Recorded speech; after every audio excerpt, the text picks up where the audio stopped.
Question to Mr. Peter Shiu. Thank you, President. Quite a number of micro, small and medium-sized enterprises, or MSMEs, have pointed out that government funding schemes are crucial to the cash flow, and these funding schemes have an ever greater impact on their operations, particularly during the current period of economic transformation. Some members of the industry have pointed out that there have been delays in the vetting and approval process of the SME Export Marketing Fund, or EMF, with the waiting time of certain cases exceeding the authorities' service performance indicators. The BUD Fund implemented enhancement measures in March last year, including making adjustments to the matching ratio and initial payments, etc., all of which have affected the cash flow of MSMEs. In this connection, will the government inform this Council 1. Of the lead time between the Trade and Industry Department's receipt of all necessary documentation from the applicants of EMF and the disbursement of funding support in each of the past 3 years, with a tabulated breakdown of the number of applications by lead time. That is, 1. Within 30 clear working days, 2. After 30 clear working days but within 9 months, and 3. More than 9 months. 2. Whether it has ascertained if the applications mentioned in Part 1 of the question have experienced delays in the vetting and approval process, if so, of the details. And 3. Given that the enhancement measures for the BUD Fund have been implemented for more than a year, how the authorities assess the impact on the operation of MSMEs, and when a review will be conducted. Under Secretary for Commerce and Economic Development. President, the government has been adopting a multi-pronged approach in promoting diversified development of SMEs, among which the SME Export Marketing Fund, EMF, and the Dedicated Fund on Branding, Upgrading and Domestic Sales, or BUD Fund, provides funding support to encourage enterprises to expand the markets outside Hong Kong by participating in export promotion activities. As one of the measures addressing the COVID-19 pandemic, the EMF has been implementing the special measures from the end of April 2021 to the end of June 2026 to cover exhibitions targeting the local markets and online exhibitions, as well as relaxing the eligibility criteria to cover non-SMEs.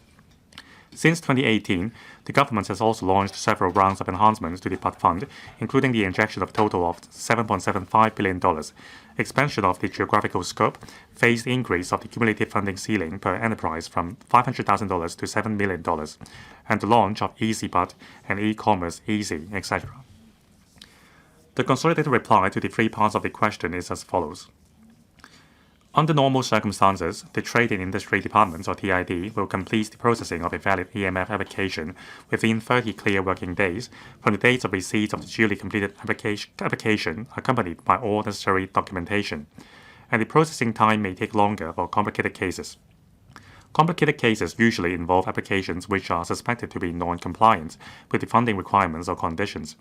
The processing time of individual complicated case varies according to factors including whether the applicant can provide all necessary documentation in a timely manner, the overall number of applications, case details, and the complexity of the case, etc.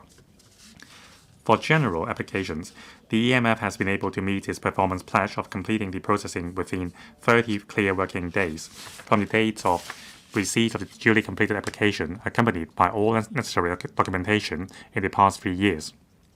Complicated cases which take longer processing time accounted for about 30% of total number of applications in the past 3 years. Overall speaking, the processing of over 99% of applications was completed within 9 months after the receipt of all necessary documentation. Detailed breakdown of the numbers is at Annex.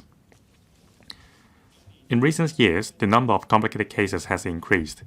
Relevant cases mainly involve applicants' enterprises which have included refunded payments by organizers or their related parties into declared amounts of actual expenditure in order to obtain higher grant amounts than they are entitled to.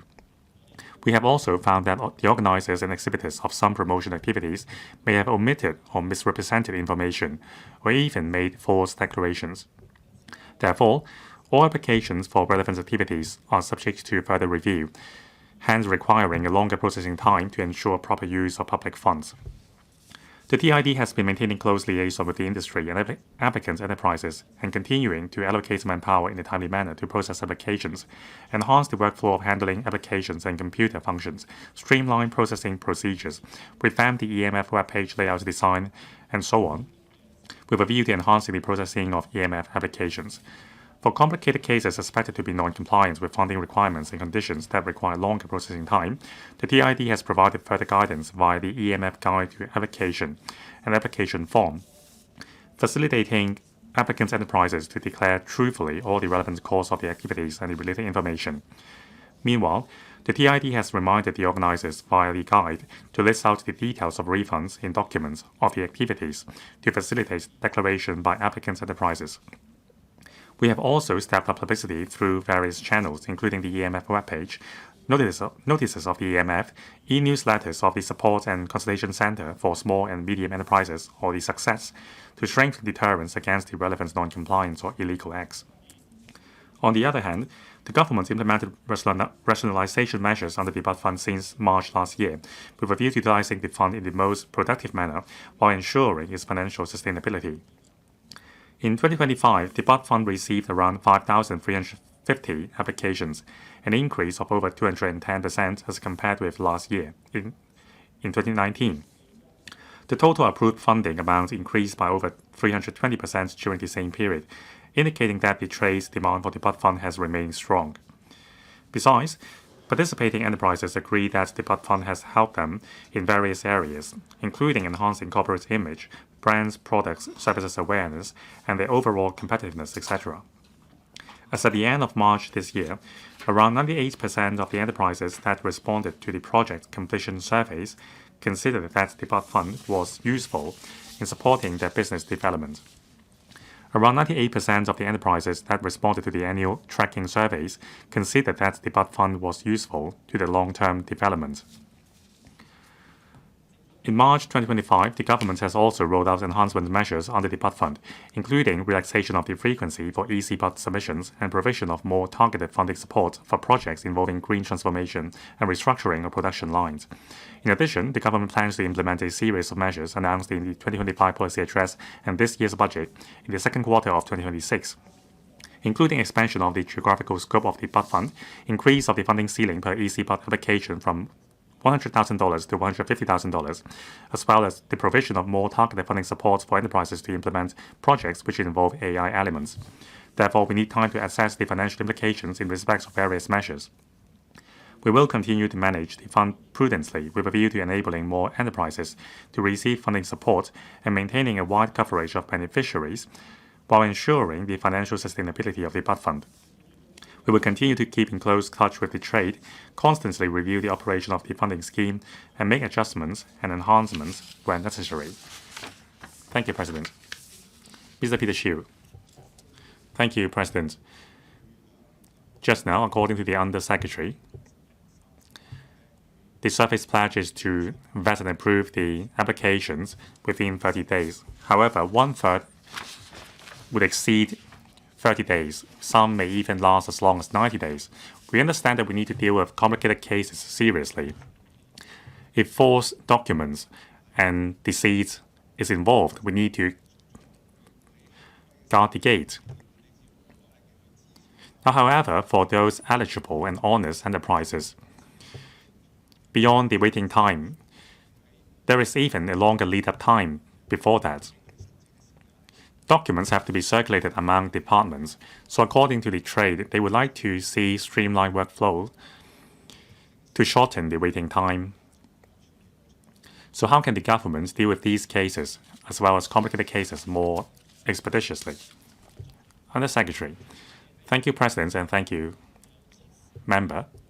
As mentioned in the reply, for 70% of general applications, we can fulfill our pledge to process the cases within 30 clear working days. Now, for the remaining 30% of the cases, many of them involved the so-called refunded payments arrangements, as mentioned in the reply. So let me delve a bit more into that. Now, due to business factors, or to make the promotion activities more attractive, the organizers would provide some refund or concessions or rebates, discounts, donations, reimbursements, and publicity and goodies in other forms to the participants. These would be regarded as refund arrangements.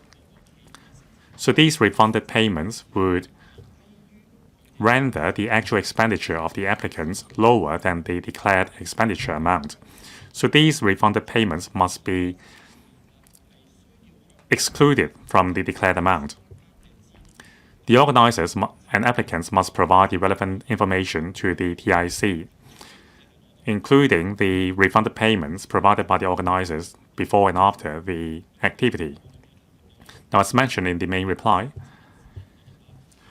in the application guide, we have reminded the applicants' enterprises to provide all these documentations.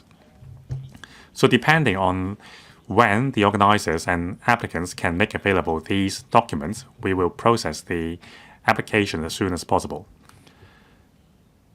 Mr. Andrew Fan. Thank you, President. Now, amidst uncertain geopolitical uncertainties or landscape, cash flow for SMEs is strained. So will the government make use of more digital tools, for example AI, to speed up the vetting process by vetting the proposals more swiftly? This will help improve the cash flow for SMEs. Under Secretary, thank you. In terms of speeding up the vetting process, last year we have launched the EasyBud scheme. Normally, it takes 60 days to complete vetting for BUD application.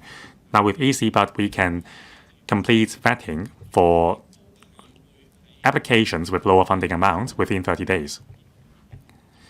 Now we have redeployed manpower from the relevant departments and bureaus to speed up the vetting process. We also use AI to screen the applications and shorten the vetting time. Thank you. Mr. Ronnie Chen. Thank you, President. The main reply has stated the time required for completion of vetting. So the government is still quite efficient in the vetting process. However, can we have different tiers for different industries and SMEs? So for industries, with usually less hurdles in the application process, can we speed up the vetting process for those industries? Under Secretary, I thank the member for his suggestion. We will consider the suggestion after the meeting. Now, either it is EMF or BUD fund, we don't have different classification in terms of industries. As long as the enterprise is eligible, we would grant the application. Now, for complicated cases involving complicated documentation and other hurdles,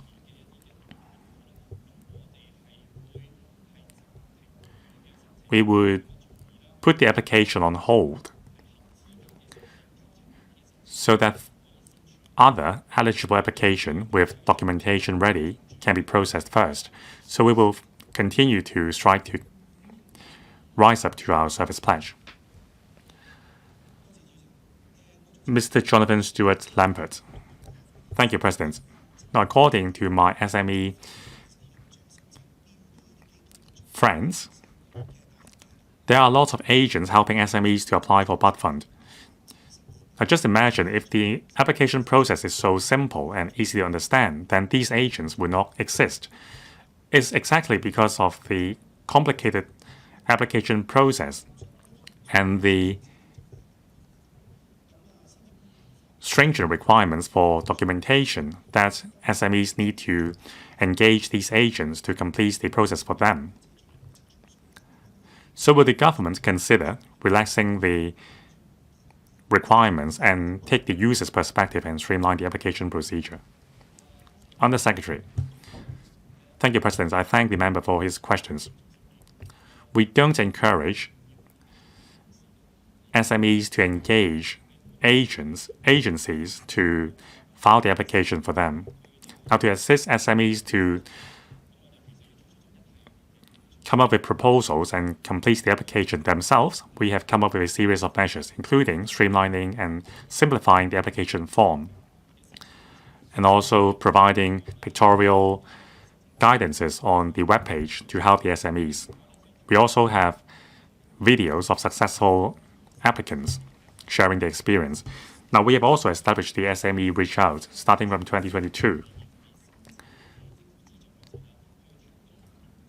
The SME Reach Out provides free of charge one-on-one consultation services for SMEs to apply for government support. So we can enhance the service level of the SME Reach Out. Now, in 2023, we have injected more funding to expand the SME Reach Out. Now, every year, the number of beneficiaries under the one-on-one consultation service has increased from 1,400 to 2,400 each year. So we encourage SMEs to make use of these free of charge resources, especially the consultation services provided by the SME Reach Out. We are eager to help SMEs to apply for the funding themselves. Mr. Nick Chen, President, under the current geopolitical landscape, our country's technology is widely sought after by businesses in other countries. So many businesses are inquiring how they can make use of Hong Kong brands to sell their products to overseas market.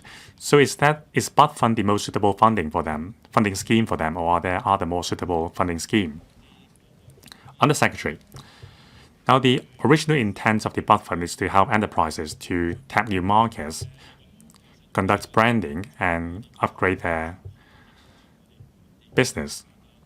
Now, in terms of helping local businesses to export their products overseas, we have a lot of other policies. Now, of course, BUD Fund would provide funding for participating in exhibitions and promotion. Now, we have a one-stop platform under the TIC. Now, we would arrange study tours to other economies in the world. We'd also provide support in terms of renting convention venues. We'll also provide matching services for businesses to match up with opportunities. So that's the e-commerce and trade express. Thank you. Mr. Eric Yim. Thank you, President. The last year, since the enhancements in March,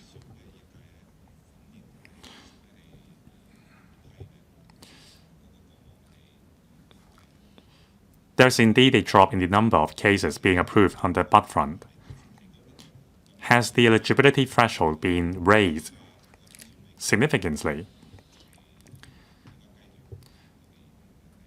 Now, at present, MSMEs are still struggling to successfully apply for the BUD Fund. Now, according to the main reply, the eligibility threshold has not changed substantially. So 1 year on, after the enhancement measures, does the Undersecretary have the statistic concerning the total amounts of application received and total amounts of funding approved? Is there a trend that you have received fewer applications?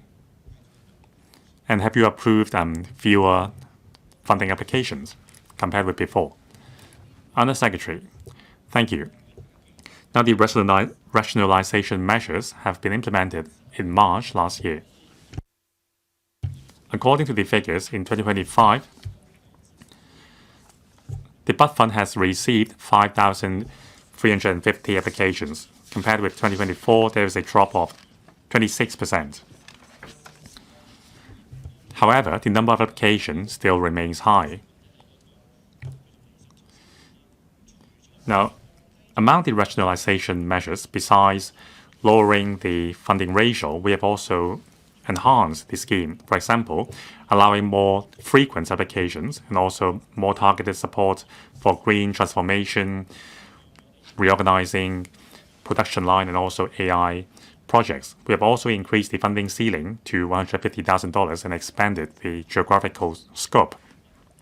These enhancements are very attractive to MSMEs.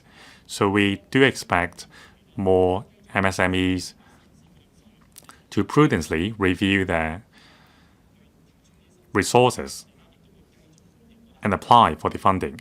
We welcome MSMEs to continue to make good use of our resources. Thank you.